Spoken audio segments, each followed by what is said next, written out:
this is a take on your third house of skills into the sixth house. And you had some questions about mastering your home life in the fourth house, dream life with a husband and family.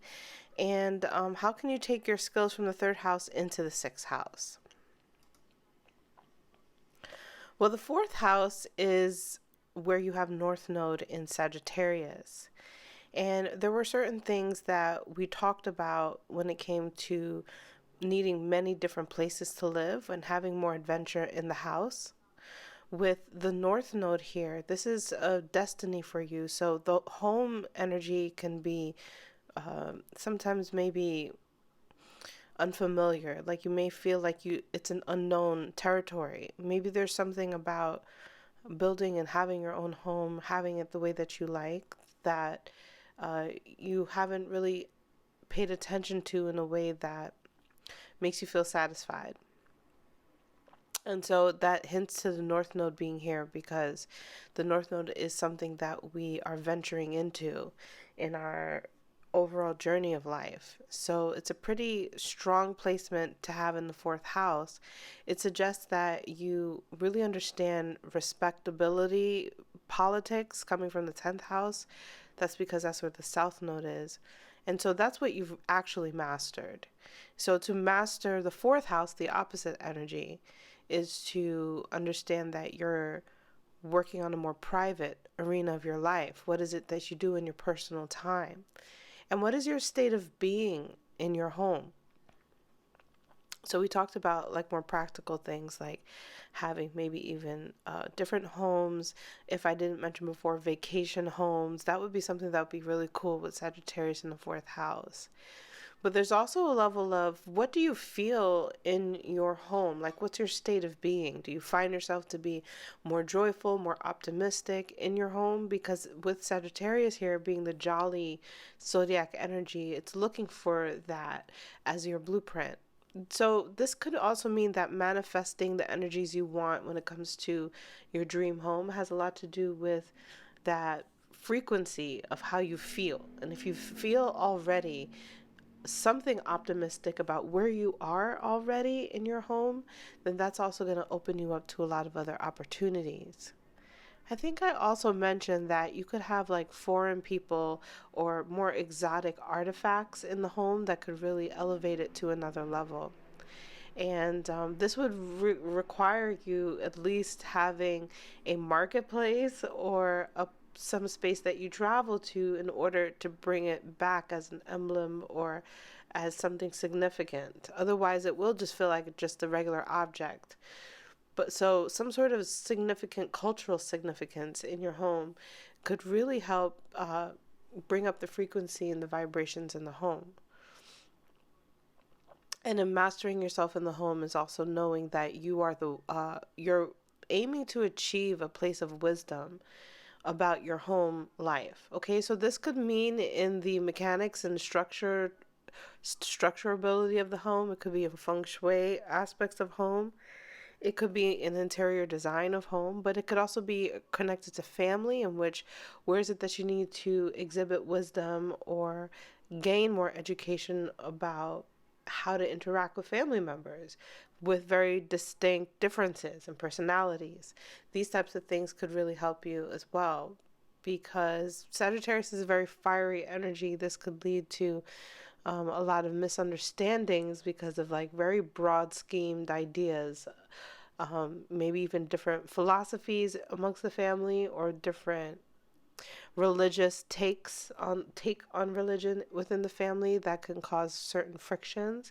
So it's really not for you to shy away from this, but to confront it in a way that embodies this idea of optimism and universal love, and helping to bring the wisdom of that optimism to the family despite differences that may occur there.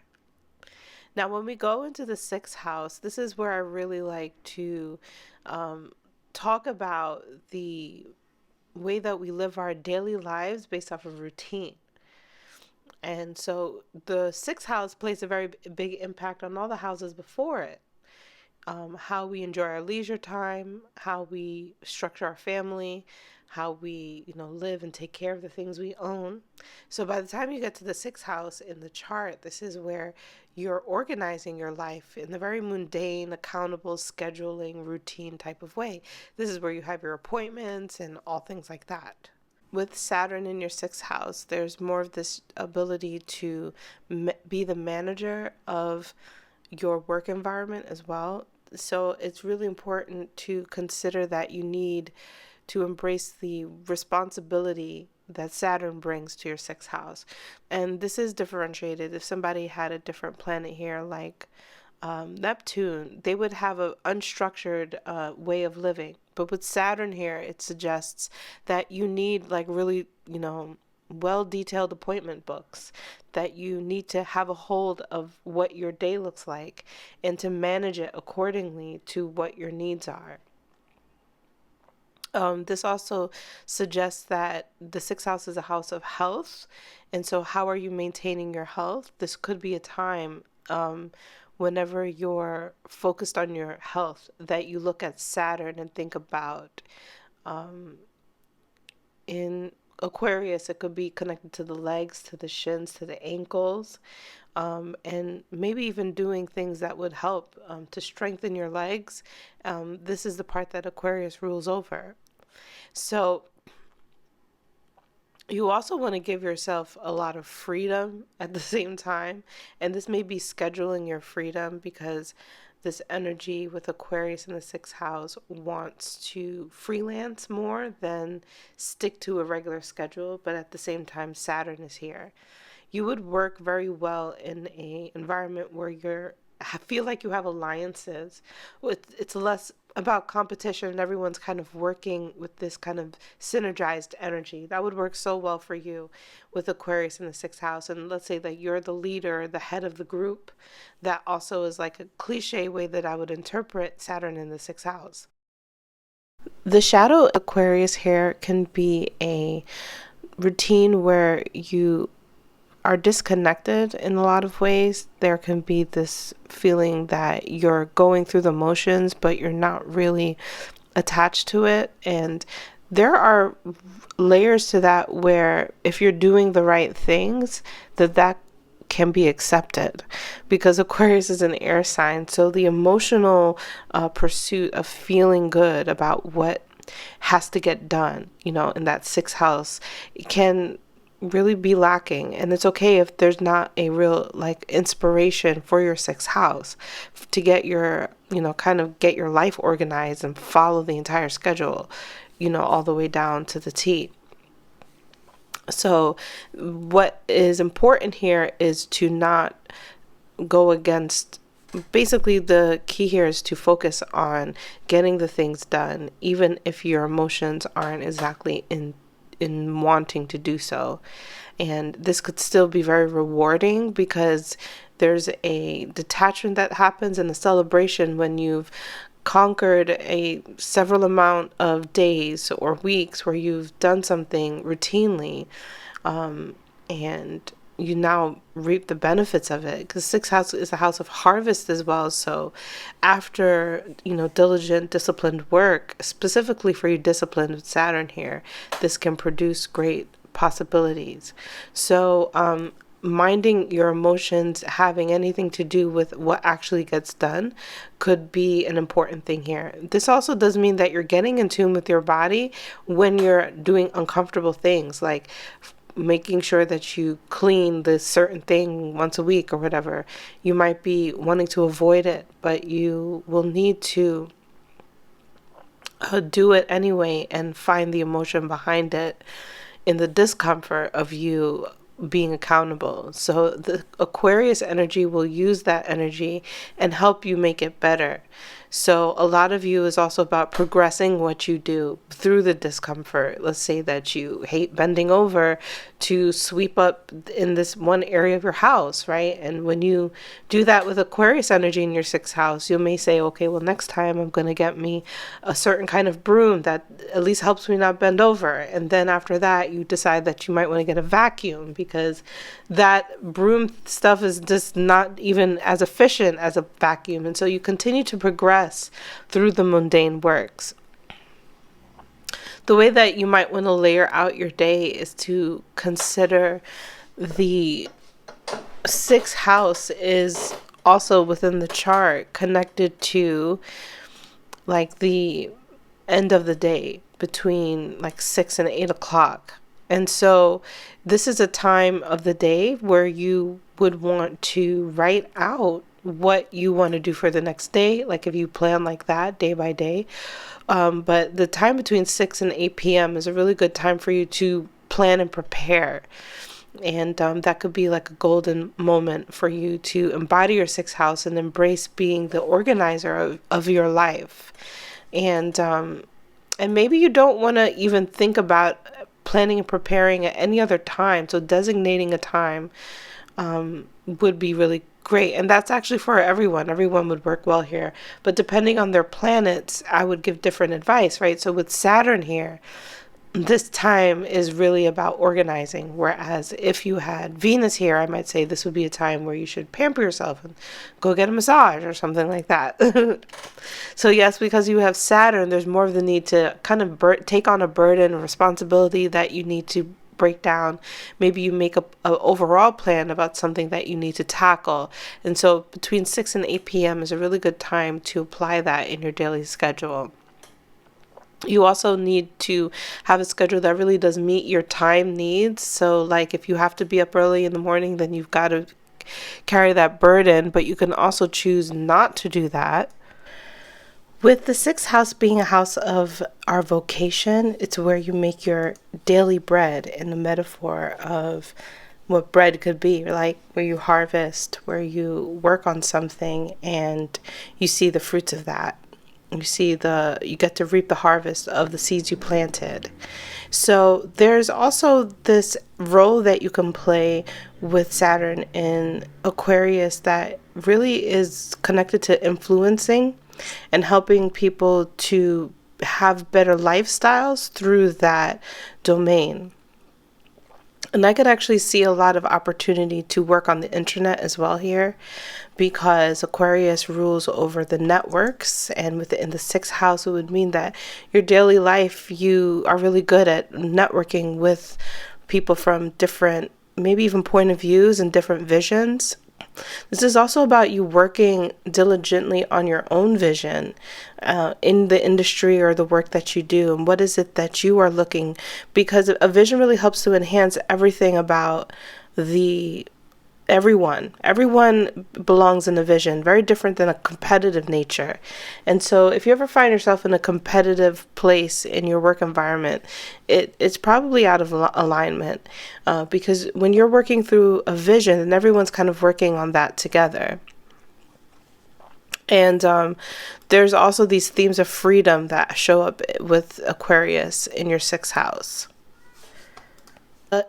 The inner conflict with this placement is that Saturn wants discipline, but Aquarius is kind of unpredictable in a lot of ways. So as much as you adhere to a routine, you also have to have the detachment and the open-mindedness to experience sudden changes in your work environment. And again, because of that, those possible upheavals that can happen, the environment itself can kind of feel like a deserted land. That's the word, deserted land. And the goal is to get it to feel like a desert again, right? To feel that you are deeply excited and pleasured about your vocation. So you may have to find yourself rehashing out your vision at times and just refining it and making it better so that your work will show proof of that.